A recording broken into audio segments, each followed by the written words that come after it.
Everybody coming on rather short notice. This is a meeting that Jax NOW sort of envisioned frankly, about a week ago, trying to spread as much valuable information to people about the Duval delegation, and give some real practical data and advice for it. So some of you are well-seasoned folks who have done it many, many times. I hope you'll get something out of it. Certainly anyone who is not as well-seasoned definitely will get a lot of good stuff out of it. And what I'd like to do is, before we turn it over to the document, if we could just go around the room, and I'd like you to tell us your name, your organization, and the thing that you're excited about telling the Duval delegation. And I'll go first. My name is Dr. Nancy Stotts. I'm with Jacksonville National Organization for Women. And I want to tell the Duval delegation, I want to ask them, why are you willing to use Florida as a test case for vaccine preventable diseases? Why are you even considering it? So I'm going to popcorn it to the person I see next to me. Echo. Hello, I'm Echo Nova, she, her, for Jax NOW for this particular meeting. I don't know if I'm going to be speaking at the Duval delegation since I'm from Clay County. I already spoke at the Clay County one, but I am here to help keep things organized and get all the information out to everyone and make sure everyone gets what they need to do stuff with the Duval one. And I will pass it over to Gail.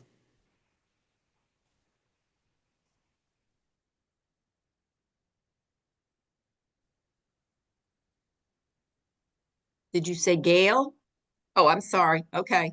Well, I'm not sure if I'm going to be a speaker or not, but I certainly wanted to come into this. And I guess that's kind of a wimpy answer in a way. I have issues. I'm not a public speaker. I really am not.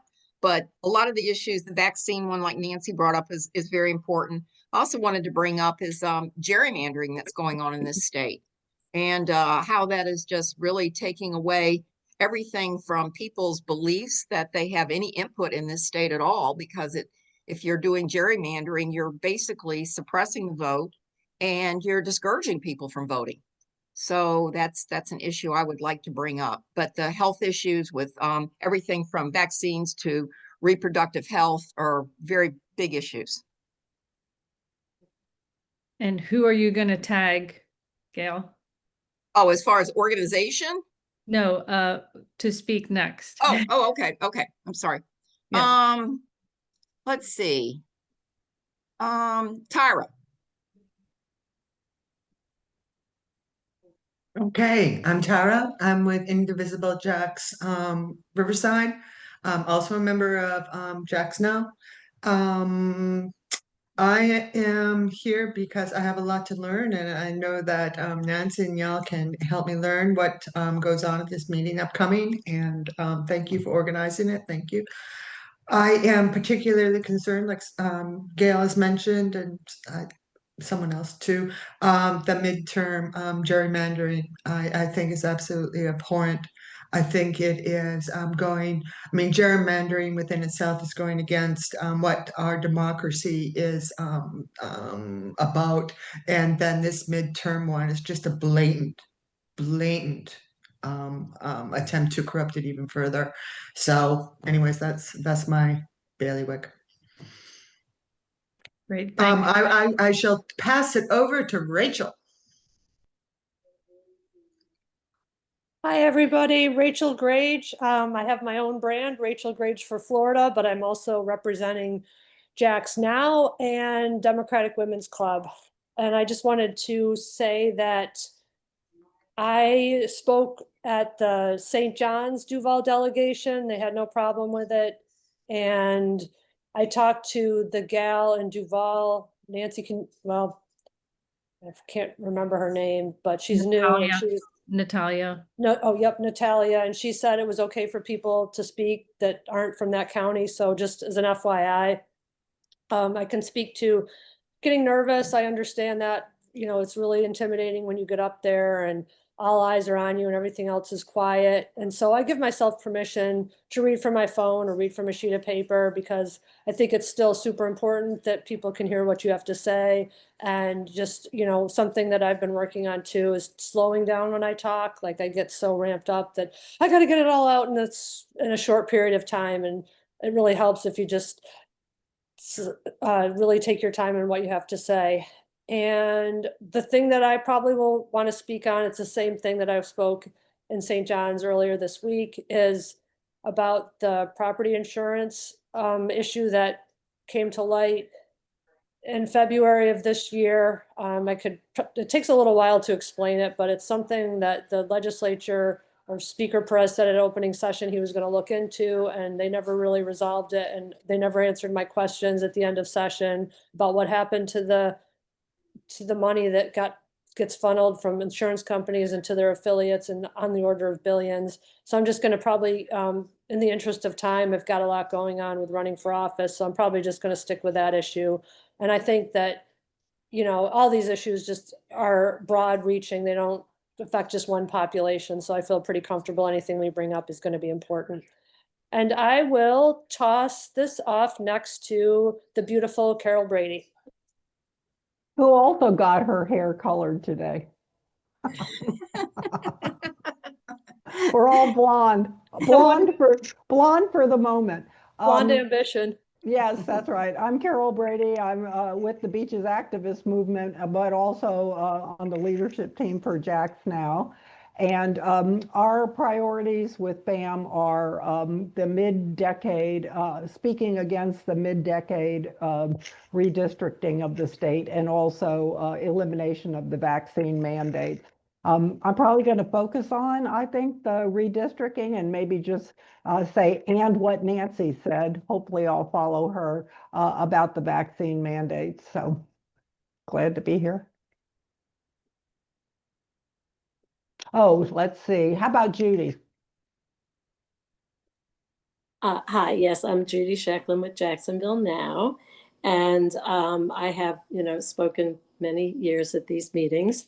And though they do design them to be quite intimidating, I have found that if you go there, with your thoughts either written down or on your phone, it isn't really difficult. And, you have your friends in the audience. So what I plan to talk about is reproductive rights. And specifically, there are a couple of bills, again, filed by Erin Grawl, who has filed a lot of horrendous bills.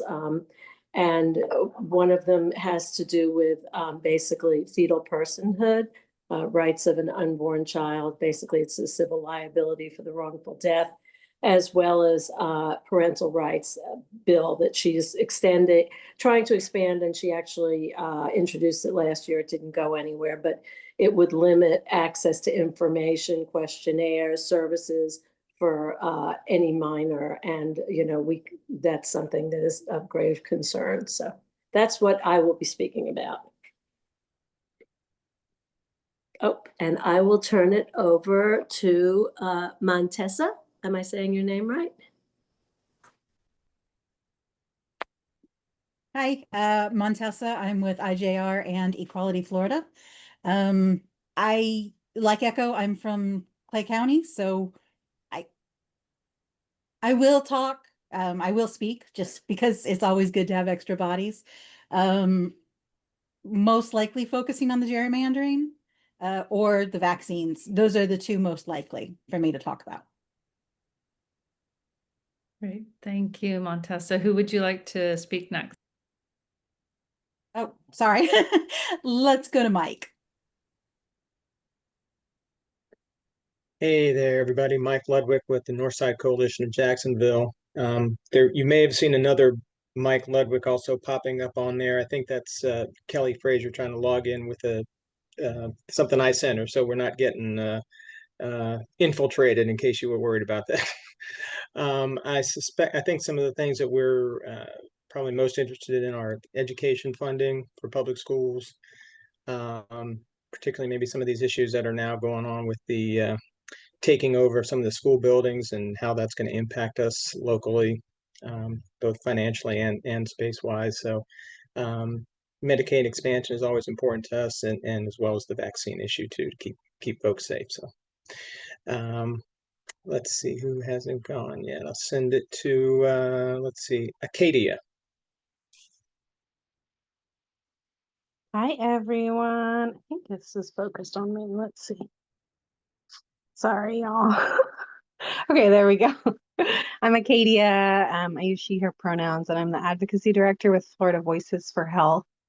Very excited to be speaking in Duval again. I'm a newcomer to the area. I live in Murray Hill, and we're a statewide health advocacy org.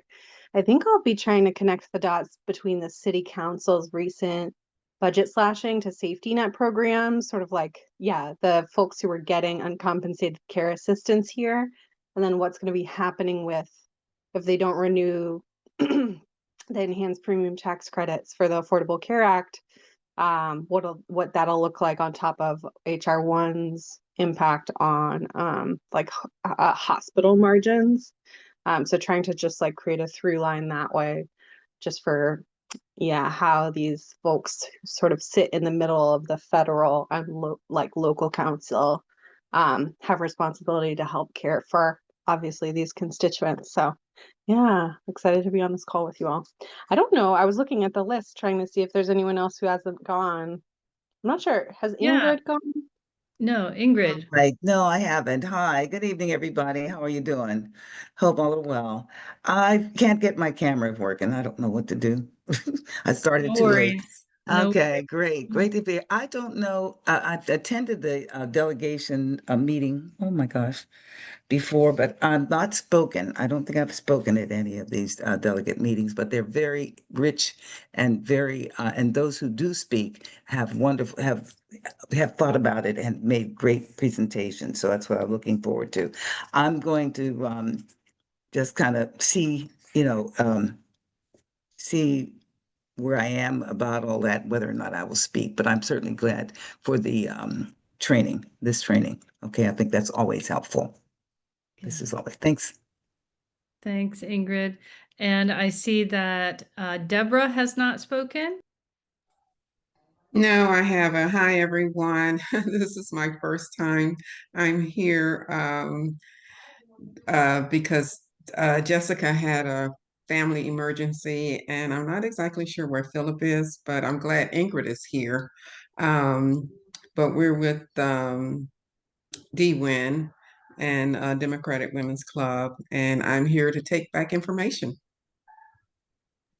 Wonderful. Thank you so much, Deborah. Then Maceo, and then we'll end it with Laura, unless I missed someone.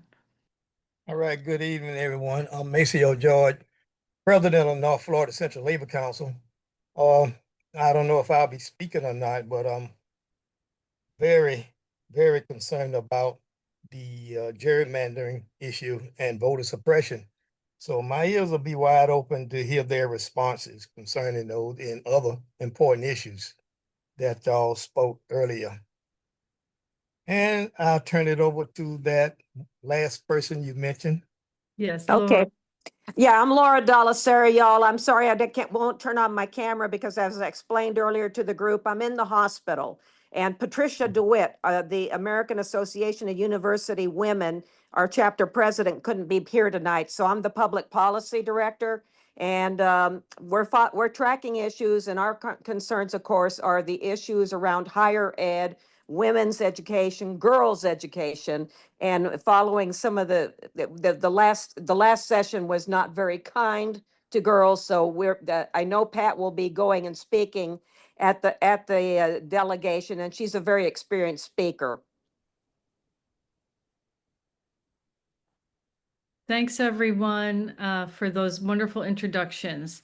I want to keep this very informal, so if you have a question as we're going through, feel free to raise your hand or even interject verbally. Once we go into the screen share, it is hard to see you, so again, feel free to unmute and just ask your question. So I think I'd like to turn it over to Echo to share the document that we'll be reading from. Thanks, Echo.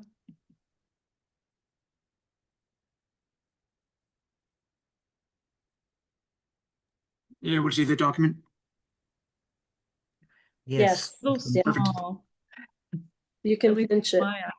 Yeah, you can pinch it too. Okay, there we go. Need to do some little rearranging because I got all the Yeah, post perfect. stuff. There we go. Okay, so we've had Mhm. our introductions and we're going to go over the logistics. Well, this is the agenda, but we're going to skip down to the logistics, I think below this, right? Where we had the, Yes. Yeah. There we go. there we go. Yep. Go ahead. Just as a quick reference, I'm sure most y'all, pretty much everyone here should know who the people on the delegation is for Duval. In the document, I have all the members of it plus all their contacts for it. Them, if you ever need them, or if your members in your organizations need to contact the senators and representatives for Duval. For the meeting itself, it is on November 12th. It starts at 11, I think, or something like that. I can't remember exactly what time it 10 starts. a.m. 10. 10 starts at 10. If you want to be listed on the agenda and speak, and I think if you are listed on the agenda, you get the full 3 minutes. You have to do that by November 5th at 5 p.m. There is a form on the Duval Delegation website, which I will pull up in a second. You fill that form out, then you submit it to the contact person for the Duval Delegation, which I shall also show you who that person is. All the information is in this document. So if you just scroll through it, you'll see everything. It is possible to speak at the meeting if you don't turn in the form. I've done that twice so far by accident, so it'll be fine. You'll just be speaking after all of the agended speakers, and you may and realistically probably will not get the full 3 minutes. They will cut down the time for that. At the Clay delegation meeting, we were able to turn in our speaker cards up until the point of doing the non-agended speakers. It says here that typically 30 minutes is the deadline for non-agended speaker cards for Duval. So be aware of that if you have any members who come in late from work or something like that and might want to speak, they may miss the cutoff for that. It is at the City Hall. All the usual rules apply for City Council meetings apply here. Parking is at the library parking, which you can get validation for free. Snacks and drinks are allowed inside. All the usual rules about signs. Anything that contributes to weapon, don't bring that in. If they rope it off like they happen for the City Council meeting, you may have to go through the metal detector again, even if you leave that roped off area to go to the bathroom. Those bathrooms are on the first floor. Most likely multiple Leos present, so be advised about the no clapping, cheering issues. If you have, I'm going to interject that is being strongly enforced. They have last few times I've been there have been at least 3 or 4 police officers in the back of the room and several on either side. And if anyone is heard to be clapping or cheering or making any noise, they will walk over and escort you out very unceremoniously.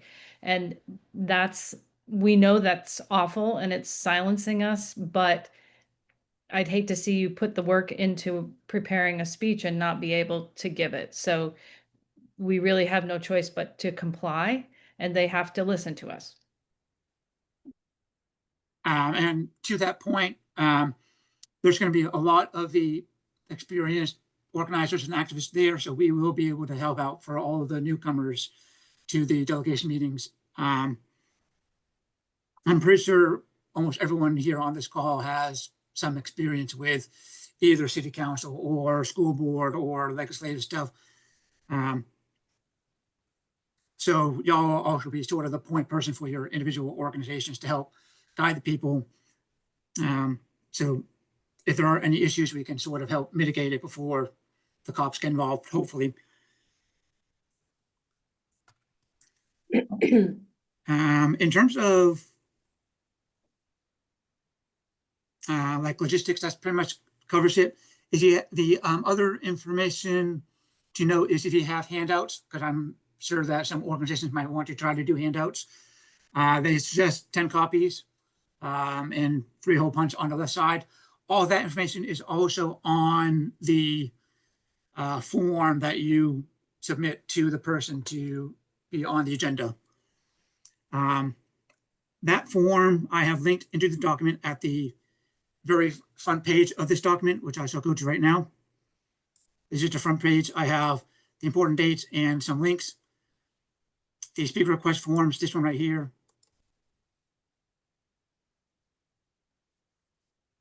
This is what it looks like. They have all the information for materials and handouts, and then the actual form itself that you can type into, print out, and then send it to Natalia, whose email is up in the body of this document here.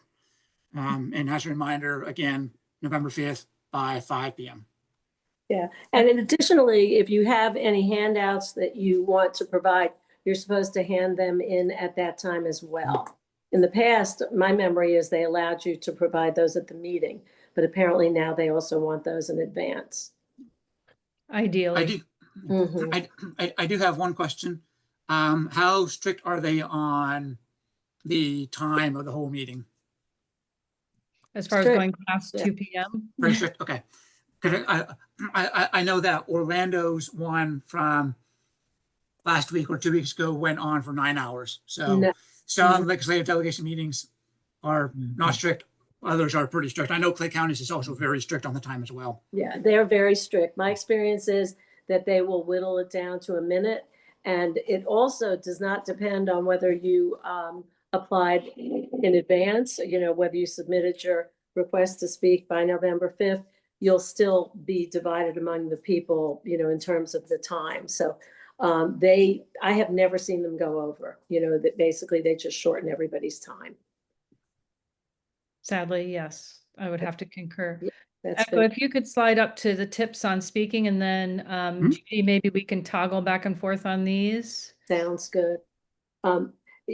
So as we're, there we go. Echo is she's toggling, I'll start mentioning that, you know, basically it's really important to kind of talk about something that you feel very passionate about. Of course, it needs to relate to an issue that the legislature will be covering.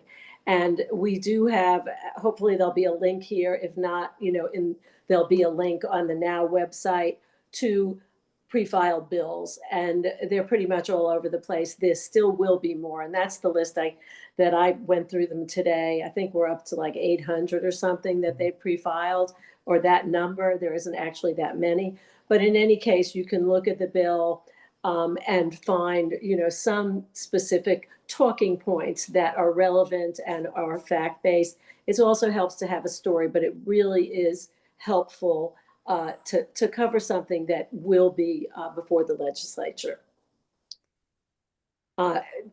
When we tell stories about, you know, real life experiences, you know, I know for me, one of the things I'll probably bring up is that, you know, I was a school counselor. I saw students who were really in need. Their parents didn't want them to have information. And as a result, you know, they really suffered. And, you know, not something a child can control, but certainly something they have to live with. So, you know, keep it really short, but something personal tends to have more of an impact.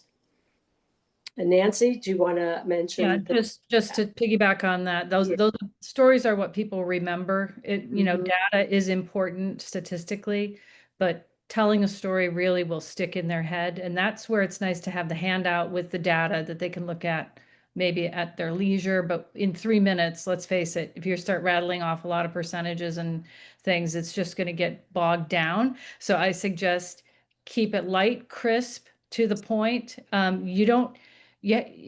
course, we want to be factual and we want to be respectful, but that doesn't mean we have to be nice. because sometimes you need to be, just brutally honest with people who are doing horrific things to their constituents. And we are there to tell them we are very unhappy with the decisions they are making about their constituents, including on vaccines, redistricting, but many other issues as well. So I don't want you to think you have to speak on something that they are going to be voting on early in session. But what we know is that they are going to be looking at redistricting early on because they need to make that decision quickly to get it really rolling so they can change the districts in time for the election, right? So that's why we're encouraging you to at least have at least one or two people in your group speak to this so that they understand this is really important to all of us. And we prefer something, again, that they have some control over. If you talk about a federal issue, like releasing the files or something about the ballroom, that may bother you, but you have to realize this delegation represents Duval County in the Florida legislature. We want to focus on Florida legislature issues. And it may sound obvious, but I know for me, starting out, I had trouble trying to keep it all straight. So this is where we can be helpful. We have, at the end of this, we're going to have a fact document that we're not going to read, but provide as a resource. The other thing that I just want to say out loud is that this is intimidating, folks. They do this for a reason. Ingrid, you talked about how I never spoke, but and maybe people have been to these before, and it's always good to hear the experts. Wells can just, rip it off like he's been practicing for years, and it sounds so polished. But that's not the point. They want to intimidate you not to speak. That's why they sit on a dais 6 feet higher than we are and make you go through security and make all these rules and rip people out for clapping. Those are all intimidation techniques. Do not be intimidated. They work for us and they need to listen to us. This is one of the few times we can speak to all 6 of our elected representatives at once. That's a big bang for our buck. It is a 4-hour time suck. I get it, but it's also a lot of folks listening. So anyway. And they also make it inconvenient on purpose, like doing it during the week from at 10 in the morning. Typically, they have actually done it much closer to Thanksgiving, which makes it difficult too for some people to attend who are traveling. So they don't want us to speak, and they would like as few people as possible to attend. So, that's why if you're sort of deciding whether or not to speak, it really does make an impact when more people speak to an issue. We have seen it have an impact in the legislature. So, even with unfriendlies as we have there. Okay, Echo, you want to finish up the 2 points we haven't covered on this tips? I think it's 13 and 14. Yeah, I can do that. I think for the agended speakers, at least it was for the case for Clay County, like I said, you will have the full 3 minutes. For the non-agenda, you'll get your time cut down. You may get cut down in Duval. I hate to tell you, but it may. That's not not in the past. 3 minutes, 2 minutes, 1 minute is the usual times. For the more experienced people, which is a lot of us here who have done similar stuff in the past, you all will be more able to be more flexible, think on your feet, address issues that might not necessarily not have been addressed before. For any new people in your groups, I would encourage them to just stick to what they have written, even if someone else has mentioned the points before.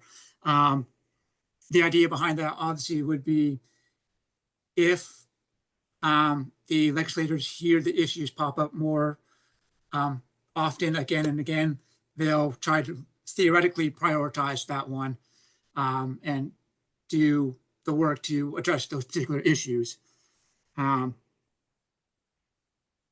And for point 14, they may ask a question. We'll see if that ever happens. I've heard some people have had questions asked of them before. It has not happened to me yet. I would say the usual media training rules apply. If you know the answer it. If you don't know, feel free to say you don't know. Because it's always easier to be truthful about things and get back to them later about the information, so that they can get the answers that they need as well. Perfect. And I know, Judy, you've been asked questions on a couple of occasions. I have, and I believe the last time I was speaking about, reproductive rights and, women having personal choice. And it was during COVID, and I believe it was Clay Yarborough that said, well, then I bet you're in favor of vaccines. Shouldn't we have a choice about that? And, really kind of went on. And, I explained that our choice about having a child or bearing a pregnancy is not going to affect other people's health. And so it was really, not relevant, that comparison at all. And one of the other, and I think it was, I don't remember which legislature, one of our friends stepped in and said, I think that's quite enough, because he continued to pursue the questioning. So there's that also, our friends do speak up at times. I think we have a couple more tips, Echo, if you can slide up. I'm trying to remember. Or is that it? That should be it. I think that's it. That's Yeah. it. Okay. So we want lots and lots of people to show up because they need to hear us. So if you could share this information with others in your group, we would appreciate it. Before we go on to the specific, topics that we sort of came up with, along with some particular speaking points, just to give you some examples. I see Tyra has a question. Yeah, thanks, Nancy. Just, I have more experience kind of with kind of local stuff, like city council stuff or city school board. How is this different? It's a little more formal, I would say. Everyone's dressed in suits and ties and through the chair and da-da-dee, that kind of a thing. But essentially, the meat of it is exactly the same. You have a timer in front of you. They ask for your name and address, which you can always say, by the way, my address is on file, because you filled out that information when you made your request, whether it was the day of or a week ahead. They have that. So you can always say that if you're uncomfortable giving your address in public. I never do that. Give your name, say my address is on file, you speak your piece. And, every once in a while they will interrupt or ask a question, but they generally let you have your full 3 minutes, and they might ask one question at the end, but typically not. And they just want to get through it, is how it feels. The other thing they'll do to intimidate you is to just get up in the middle. You might be looking right at them, and they'll get up and walk out of the room, or start scrolling on their phone, or start talking to the person next to them.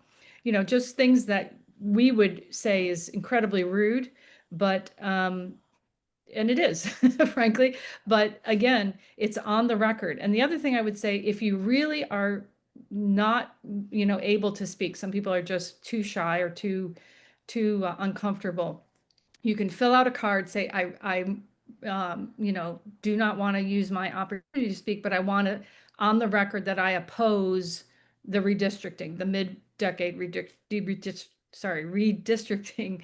And that way they do count all those things, and it becomes part of the record. So that's the other reason to do this, is so that we have it.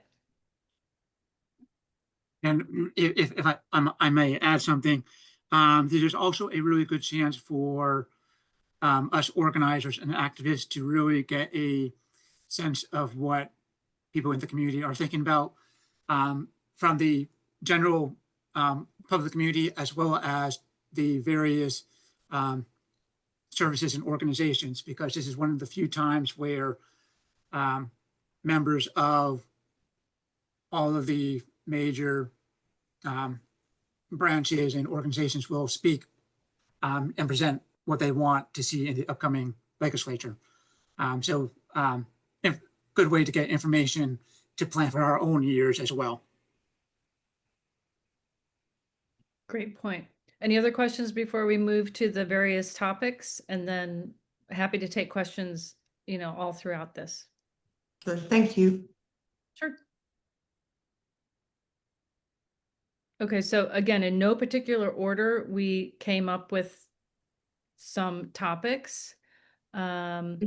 And I'm not going to read all this. You will have access to this document. It's merely illustrative. So for example, mid-decade redistricting, and I did borrow these wonderful talking points from Carol's BAM page.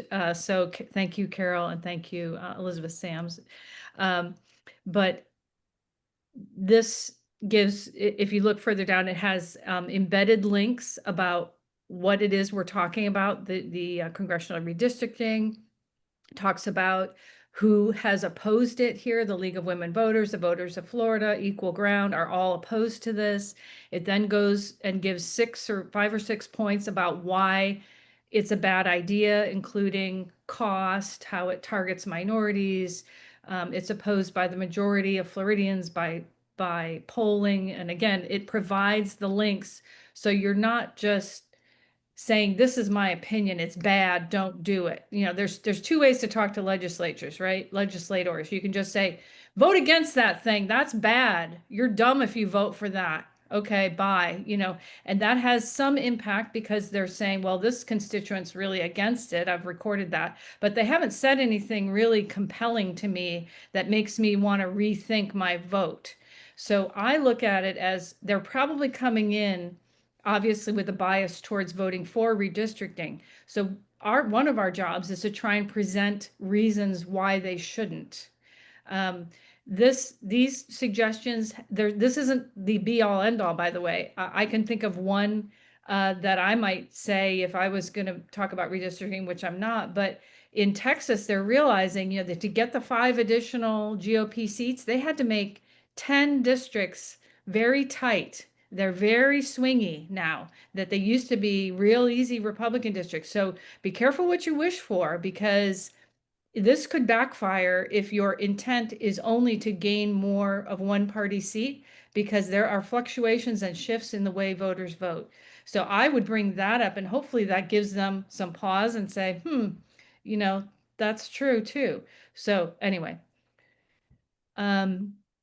so moving on, like voter accessibility, we brought up a couple issues on the how the redistricting is going to make it difficult for the supervisors of elections to get all the information out to people. We brought up the new driver's license problem,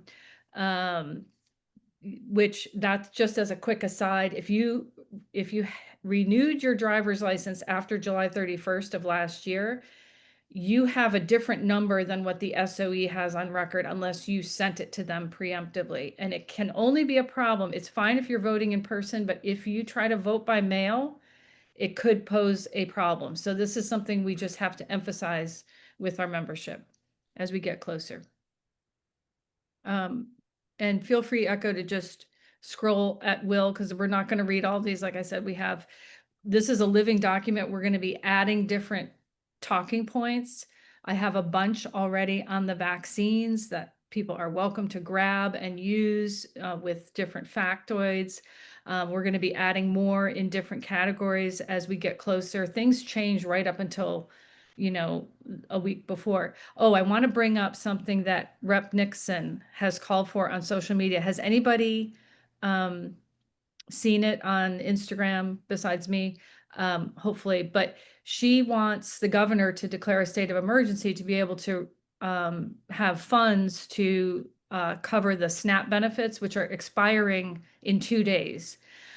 So, you know, like her Instagram, but also I plan to ask this delegation, if we haven't solved this government shutdown by then, you know, why in God's name is starving constituents not an emergency? Why are you not releasing funds to feed the people of Florida?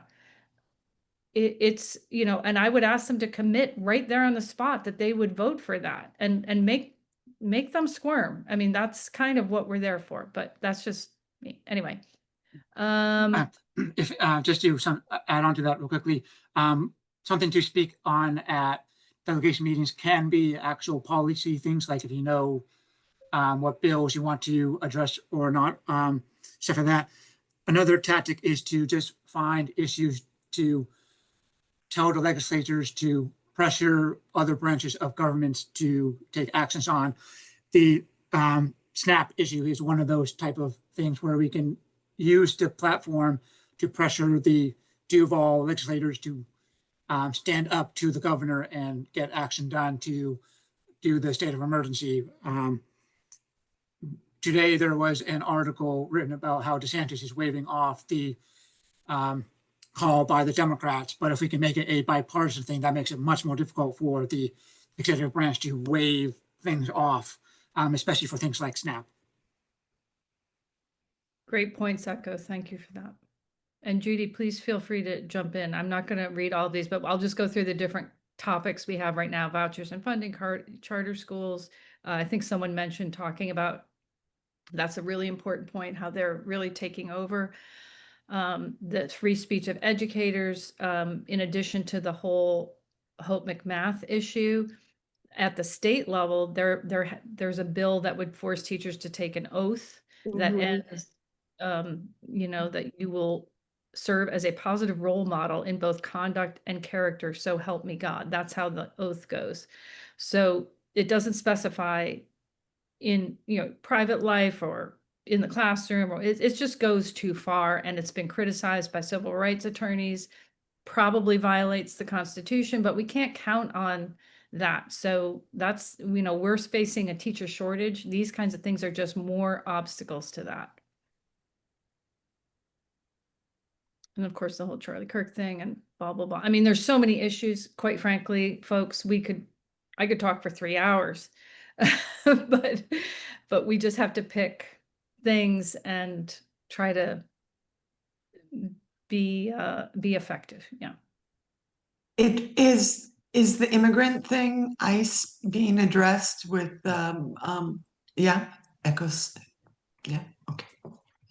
So I'm not sure which specific bills are being put forth, but one thing we can do along the same lines of SNAP is just to encourage them to push back on the governor, because the governor had put forth, 287G. Are you all familiar with that? Which basically orders every law enforcement official, even Fish and Wildlife, they're deputized, and they're actually now part of ICE through DHS, and are obligated to help in the enforcement of, the arrest of illegals. So, we can push back and say, law enforcement officers really don't like working with ICE. I think that they're in a different category. This is a crazy thing we're doing. It's illegal.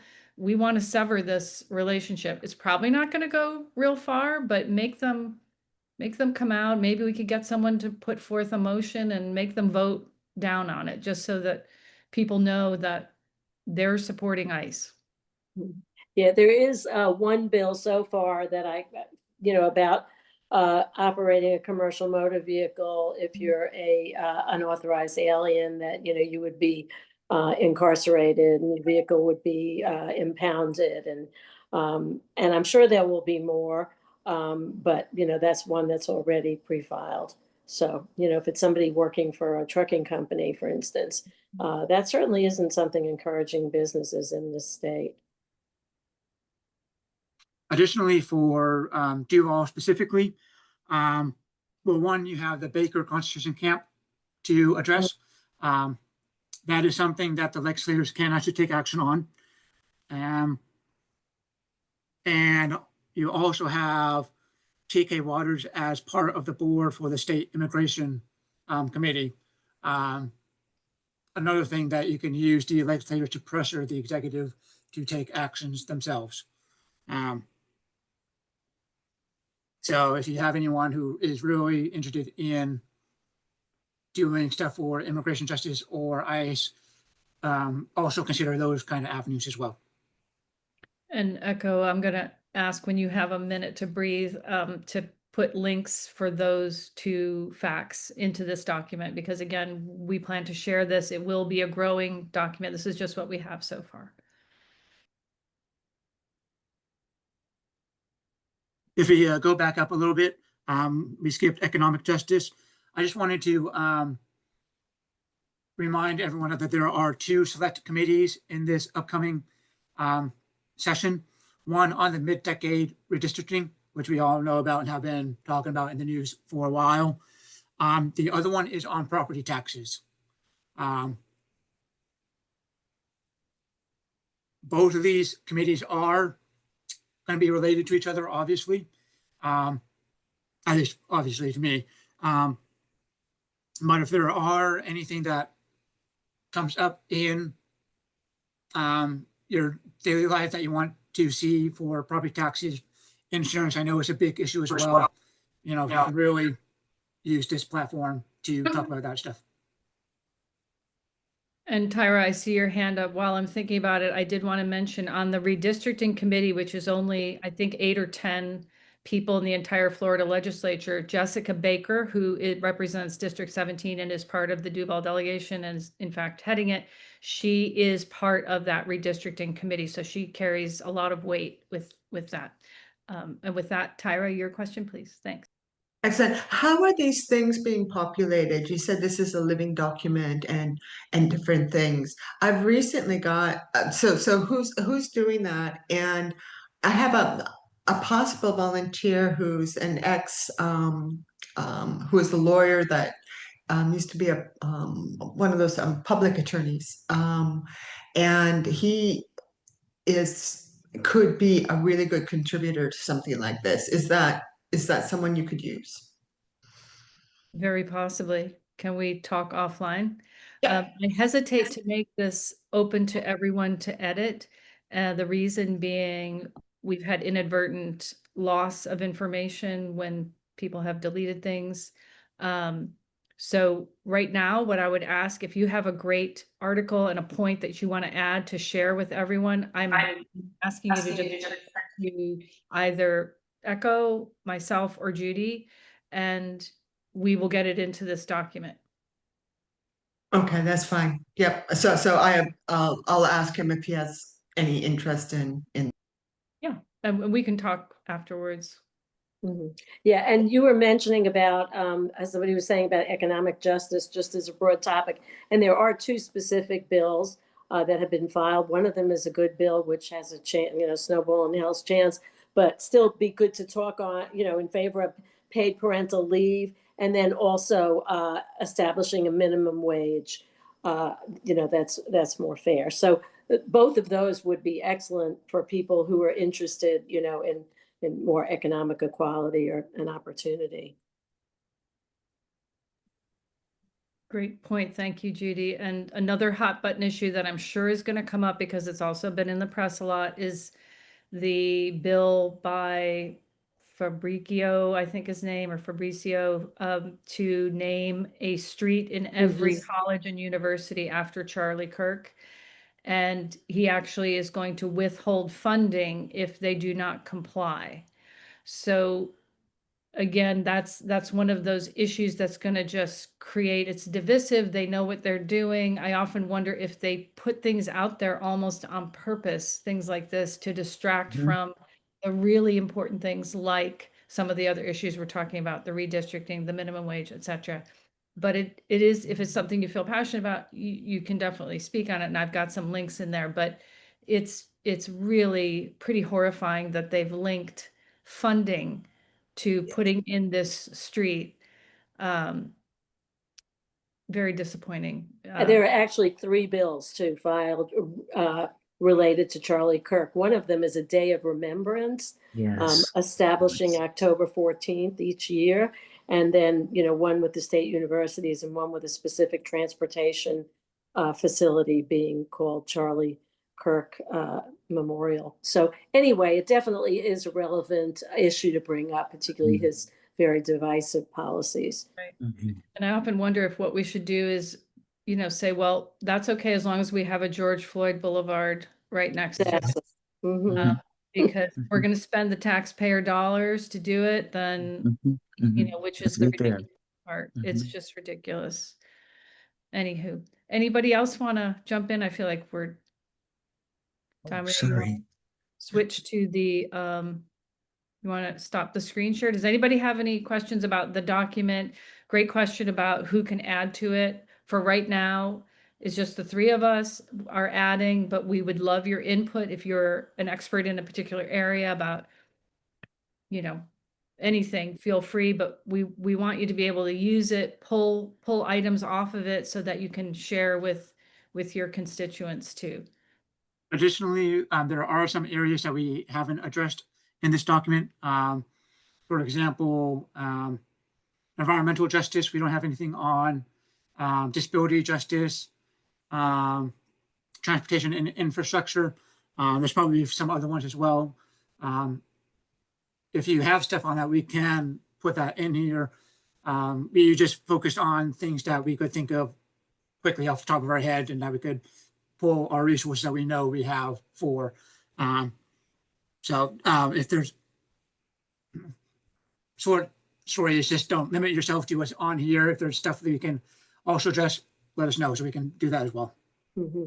Yeah, and I think another particular area that seems to be very in the public eye is preemption. You know, the state attempting to make laws and rules regarding everything from development to community ordinances for municipalities and punishing those councils and school boards who aren't adhering. So that I think is a bit, you know, a really important issue as well.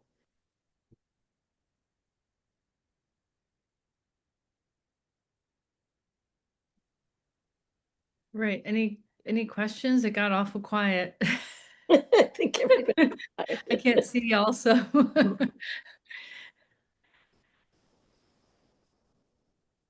Acadia, I wanted to mention, you know, we don't have Medicaid expansion per se as an issue. It will, of course, probably be dropped as a bill as it has most years, but I think, you know, given the fact that the petition has been delayed to the 2028 cycle, again, we're trying to focus on things that we know they're going to be voting on soon. No, I'm totally with you all. And I think the one thing is just like highlighting for them how many constituents might need their services right now. Yeah, given sort of all these policy changes, we are doing a push. Kid Care hasn't been implemented, which is a very small version of expansion. So I'll say they passed it in 2023, and we are doing a concerted push in a number of different ways to remind folks. So if it comes up, there was bipartisan support for Kid Care expansion. So that's sort of like the way that we're talking about it right now, because even that would be huge, given I think the numbers I was just looking at a message, the numbers for the new ACA plans just dropped. And one of my friends was seeing her new plan is $175 more per month. It's just going to be astronomical for folks. So lots of people will be without care. And they're going to need it with all the measles that they're going to get. Sorry, that was a bad joke, but anyway, thank you for that.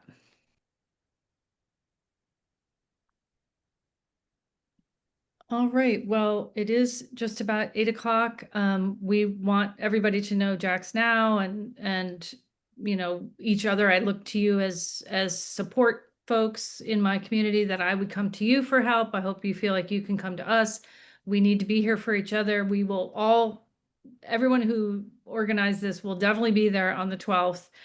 You will have friendly faces in the audience. Don't be afraid. I won't forget my first time. I was with Judy, and yes, I was very nervous. I'm sure my voice was shaking, but it does get easier over time. And you know, you have to realize they work for us. They work for us. So I hope it gives you at least some thoughts about things you might want to talk about and how to go about it. And we want to be here for you. Yeah. And if you think of questions after the meeting, or if you have information about any of these topics that you want to share, you know, please respond, you know, send it to any of us, and, you know, Nancy or Echo or I, and we'll try and answer, we'll try and find the information, and we'll also try and update the document. So once I get the recording from Carol, I'll pass along. We can do the document and the recording just to everybody who signed up, even if you couldn't attend, and feel free to share widely. Thanks, folks. Thank you so Thank much. you. Is Thank anybody Appreciate gonna it. put a social, I'm sorry, I'm interrupting the Go ahead. ending, a social post together or anything? If they do, if they could forward it to me so I can share it. I'm sorry, I missed the beginning of what you said. So Oh, if anybody puts a social post together, just distribute that so we can put it all on our Facebook pages and everything. Excellent.